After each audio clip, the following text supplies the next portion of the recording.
कोई धावक है, दौड़ते दौड़ते अचानक उसका पैर ही डैमेज हो जाए। कोई क्रिकेटर है, क्रिकेट खेलते खेलते अचानक उसका हाथ ही डैमेज हो जाए। कोई टीचर है, पढ़ा रहा है और अचानक से उसका माइंड शून्य पड़ जाए, सोचो क्या होगा। ठीक ऐसे ही होता है कथा के दौरान। चाहे आप भागवत कथा करो, राम कथा करो, सत्संग करो, देवी भागवत करो, जितने दिन की भी कथाएं होती हैं, नॉर्मली भागवत जी की बात करें, 7 दिन में कथा कर रहे हो आप, और अगर उस दौरान आपका गला जाम हो गया फिर क्या होगा? बोला ही नहीं जा रहा है, खूब प्रयास कर लिए, बोला ही नहीं जा रहा, तो फिर क्या करेंगे? आज यही समझने वाले हैं इस क्लास में। पहचान तो गए होंगे कि बोलना पड़ेगा जय जय श्री राधे श्याम। जी हाँ, आपके संजीव मिश्रा बोल रहे हैं। जय जय श्री राधे श्याम। कैसे हैं आप लोग? पूर्ण विश्वास है बहुत ही कुशल मंगल होंगे और उतने ही कुशल मंगल ढंग से आप लोगों का अध्ययन भी चल रहा होगा। आज की क्लास में नॉर्मली हमें समझेंगे कि गले को हम सुरीला कैसे करें, पहली बात। दूसरी बात ये समझेंगे कि लंबे समय तक जब बोलें तो दिक्कत ना हो गले को। कभी कभी क्या होता है, आधे घंटे 1 घंटे बोल रहे हैं तो ठीक है, अगर 3 घंटे 4 घंटे लगातार बोल रहे हैं फिर हमारा गला थकने लगता है। क्यों थकता है? अगर ना थके तो फिर क्या होगा? थक गया तो फिर क्या करें? ये थके ही ना, उसके लिए हम क्या कर सकते हैं? इन्हीं सब विषयों में गहराई के साथ आपसे बात की जाएगी। विषय अपना क्लियर है? विषय क्या है? गला विषय है, ठीक है ना? क्या विषय है? गला। इसको हम पहली बात हमें समझ लेते हैं, इसको सुरीला कैसे करें, ठीक है ना? ये सुरीला हमारा गला कैसे होगा, है ना? बहुत इंपॉर्टेंट है गले को सुरीला रखना। आप देखे होंगे कोई ऐसे बोलते हैं कि बोल अच्छा रहे लेकिन आवाज में कैसे कर्कशपन है। जब कर्कशपन होता है तो उनका वक्तव्य सुनना बिल्कुल अच्छा नहीं लगता है। कुछ वक्ताओं को हम जानते हैं नॉर्मली ठीक ठाक कथा कर लेते हैं लेकिन गले में ध्यान नहीं दे पाए हैं, जिस वजह से उनका जब वक्तव्य सुने, उनकी जब कथा सुनो तो बड़ा बेकार टाइप का लगता है। समय रहते सुधार लें। पहली बात यह है, ऐसा ज्यादा भी नहीं है कि आपका गला अगर खराब है इसका मतलब आप खराब वक्ता हैं, लेकिन समय है आपके पास, कर सकते हैं, सीखने की कोई उम्र भी नहीं होती जब, तो सीख लें, क्या दिक्कत है ना? अभी अवसर है तो सीख लेते हैं। जब हमारे हाथ में नहीं रह जाएगा कि ये तो प्रकृति ने ऐसा बना ही दिया, ये ढल जाएगा। एक होता है प्रकृति ने गला बना दिया, एक होता है कि हम रियाज करके कुछ और प्रयास करके गले को सही बना लें, है ना? तो हम दूसरे में तब जाएंगे कि प्रकृति ने हमारा बना ही दिया जब हम अच्छे से प्रयास कर लें। अगर हमें भरोसा छोड़ दे कि प्रकृति ने ऐसा ही बना दिया, हो सकता है हम प्रयास कर लें तो हमारा गला सही हो जाए, ये भी तो हो सकता है ना? नहीं हुआ वो बात की बात है, करना हमारे हाथ में है, वो हम कर लेते हैं, क्या बात है ना? एक कोई विद्यार्थी होता है, वो साल भर अगर ये सोच के पढ़े कि मैं फेल हो जाऊंगा तो चांस इसके बनते हैं कि वो फेल हो जाएगा। लेकिन अगर वो ये सोचकर मेहनत करता है कि कल क्या होगा मुझे नहीं पता, मैं आज में फोकस करूंगा, तो संभवतः वो सफल हो जाए। वैसे ही आप हैं, गला सुरीला होगा नहीं होगा, कुछ लोगों का बड़ा है कि हमारा तो गला सुरीला नहीं मतलब हम बेकार है। बिल्कुल बेकार नहीं हो। अगर गला बेकार है तो भी बेकार नहीं हो। आप ध्यान दो कथा में, आप ध्यान दो नॉलेज में, लेकिन अगर समय है और सुधारा जा सकता है चीजों को तो प्रयास बिल्कुल करो। सुरीला कैसे बना सकते हो उसमें ध्यान दो। पहली बात तो है कि अगर आप संगीत से जुड़े हुए हो, किससे जुड़े हुए हो? संगीत से जुड़े हुए हो, तो आपका गला तो नॉर्मली अच्छा ही होगा। इसमें आप रियाज कर सकते हो सरगम का, फिर तानों का, इसके साथ आप आलाप लिया करो, ठीक है ना? बस इतना करो, कोई दिक्कत वाली बात नहीं है, आपका गला ऑटोमेटिक सही हो जाएगा। लेकिन सही दिशा में, ऐसा नहीं कि सागा पागा कर रहे हो, सही दिशा में होना चाहिए, ठीक बात है ना? योग्य आचार्य योग्य गुरु के सानिध्य में आप ये कर सकते हो, ठीक? इतना आप कर लेना। इसके साथ साथ कुछ लोग बताते हैं मुलेठी का सेवन करने के लिए। किसका? मुलेठी का सेवन करने के लिए कुछ लोग कहते हैं, अच्छा भी है, कर लेना चाहिए। इतना कर लो, ज्यादा बहुत वो रॉकेट साइंस नहीं है कि रॉकेट साइंस है, इतना कर लो। हाँ, ये जब करना मन लगा करके करना, दिल से करना, इसके बाद गला सुरीला हो जाएगा। नॉर्मल बात, हमें आपको कह सकते हैं, क्योंकि जहां तक देखा गया है इससे नॉर्मली गला अच्छा हो जाता है लोगों का। अगर वो रियाज करते हैं, संगीत से जुड़ चुके हैं, तो ऑटोमेटिक जब वो बोलेंगे तो उनके बोलने में वो कंपन महसूस होता है। इससे आपका एक फायदा होगा कि आपका गला अब पूरी तरह से सुरीला हो जाएगा और आपके गले का क्या होगा, थोड़ा भारीपन आ जाएगा, थोड़ा बेस आपका बूस्ट हो जाएगा, ये चीजें आपकी नॉर्मली हो जाएंगी।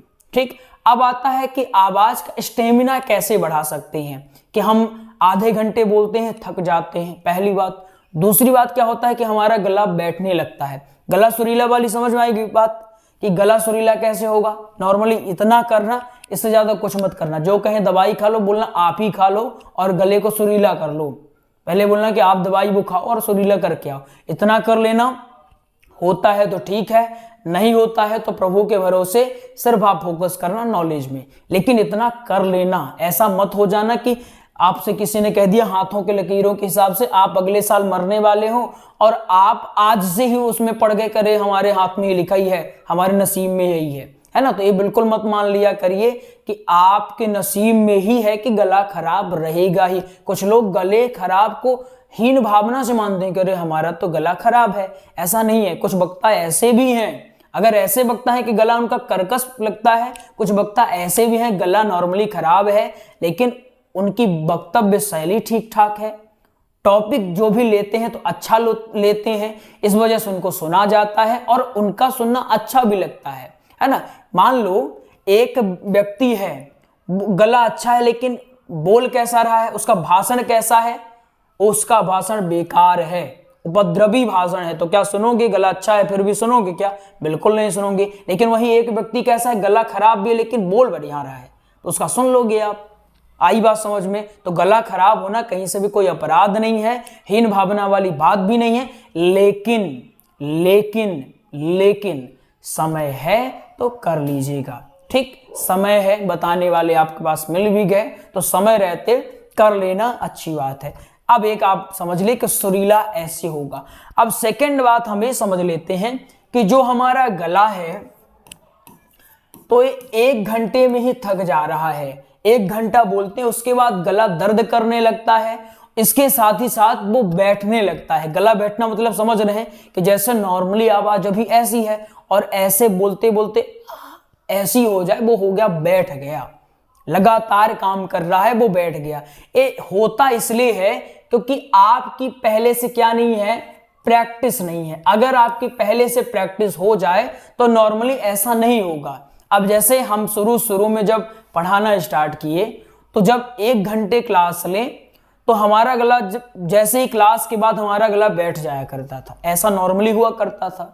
लेकिन अब धीरे धीरे प्रैक्टिस करते करते प्रैक्टिस इतनी हो गई है कि आप खड़ा कर दो, पेन दे दो, बोर्ड पीछे लगा दो और कैमरा ऑन कर दो या बच्चों को बैठा दो, आप हमसे 10 घंटा पढ़ा लो, कोई दिक्कत वाली बात नहीं। बस 5 मिनट के लिए थोड़ा सा ब्रेक लेंगे, इससे ज्यादा कुछ भी नहीं है।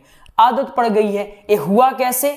हमने जब प्रैक्टिस में फोकस किया। प्रैक्टिस के अतिरिक्त तो कुछ और नहीं है, कोई ज्ञान नहीं है, कोई बातें नहीं है, कोई ऐसा उपाय नहीं है कि कोई आपको आएगा उपाय बताएगा कि रात 12 बजे नीम के पेड़ के नीचे बैठना है और घनघोर तप करना है, तब जाकर के तुम 4 घंटे कथा में बोल पाओगे।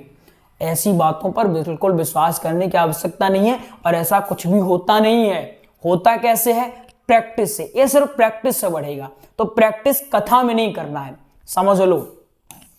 ये आपका घर है और ये क्या है? व्यासपीठ है।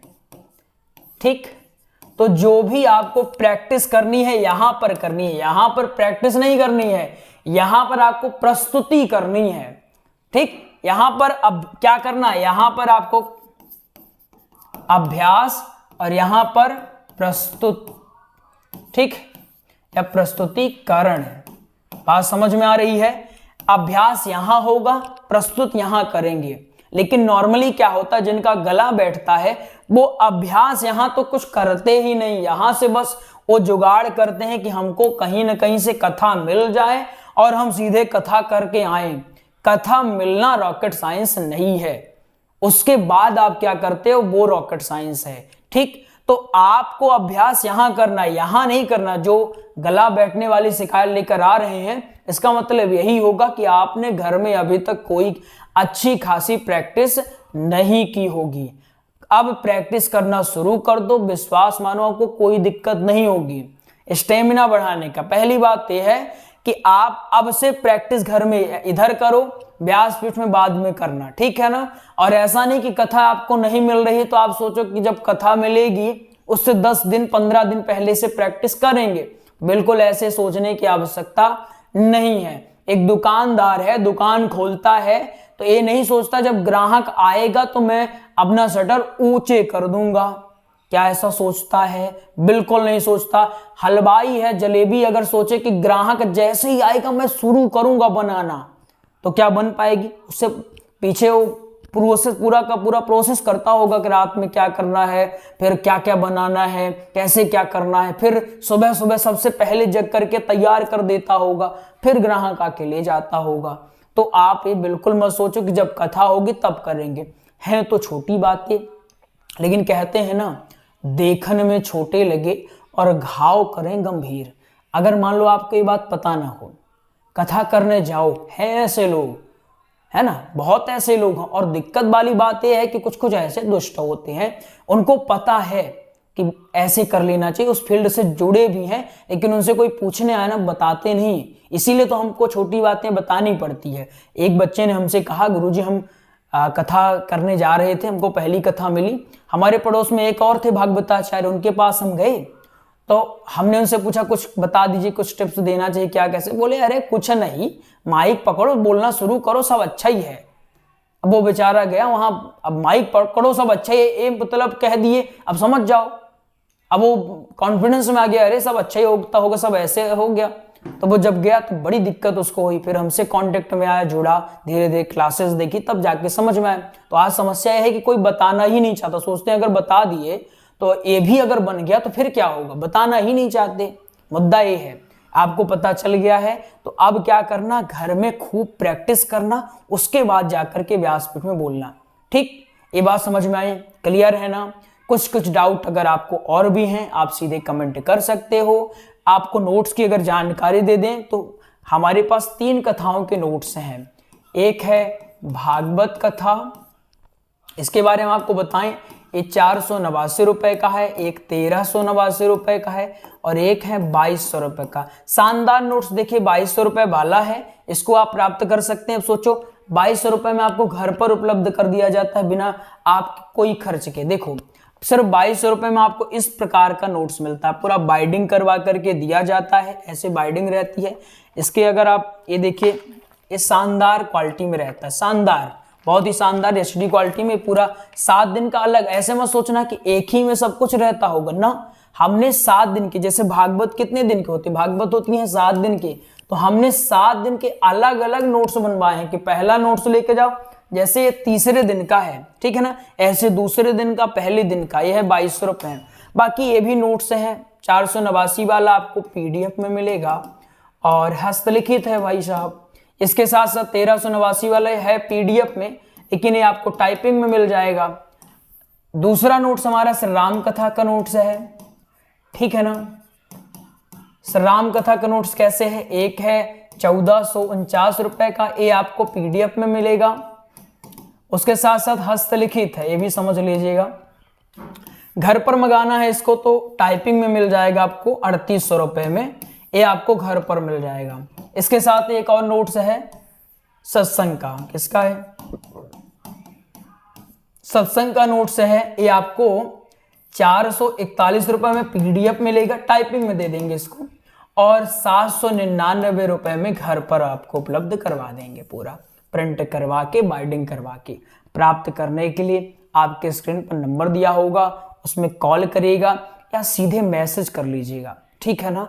नोट्सों के बारे में आपको सब कुछ यहीं बता दिए हैं, डेमो भी दिखा दिए हैं कि कैसे रहता है, आप मंगवा सकते हैं, ठीक है ना। तो आप सीधे कॉल करके ये मत पूछिएगा कि शुल्क कितना है, क्या कितना है, इसीलिए यहां बता दिए ताकि आपका भी समय बचे और हमारा भी समय बचे, ठीक। आप सीधे कॉल या मैसेज करके बताना गुरुजी कैसे हो, बढ़िया है, ठीक है। आप सीधे बताना कि आपको कौन सा नोट चाहिए। अगर 3800 रुपए वाला श्री राम कथा का नोट चाहिए, आप बताना गुरुजी हमको 3800 वाला श्री राम कथा का नोट चाहिए। सत्संग का नोट चाहिए, आप बताना 799 रुपए वाला चाहिए या 441 वाला चाहिए। आप सीधे शुल्क का विवरण यहाँ देख लो, जो भी चाहिए आप बता देना। शुल्क विवरण डिस्क्रिप्शन में भी लिखा है, स्पष्ट वहां पर मिल जाएगा आपको। ठीक, आइए मिलेंगे किसी और क्लास में, तब तक के लिए राधे राधे।